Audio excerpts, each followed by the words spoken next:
আমাদের অসংখ্য মানুষের বাড়ি ছাড়া, হাজার হাজার মানুষ আজকে বাড়ি ছাড়া হয়ে গেছে।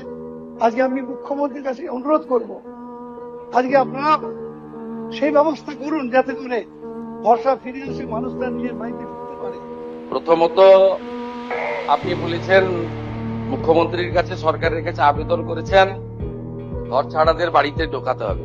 আমার তো ঘর ছাড়া কেউ আছে বলে জানা নেই।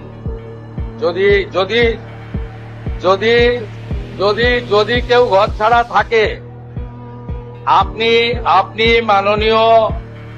মাননীয়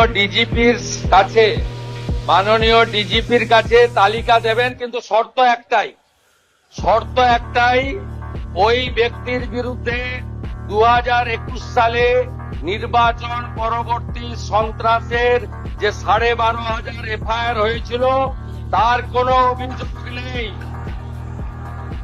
একদম পরিষ্কার শর্ত, যার জন্য জাস্টিস মঞ্জুরা চেল্লুর নেতৃত্বে কলকাতা হাইকোর্ট যে কমিটি করে দিয়েছিল, সিট তৈরি হয়েছিল, ভবানী ভবনে টেম্পোরারি অফিস হয়েছিল।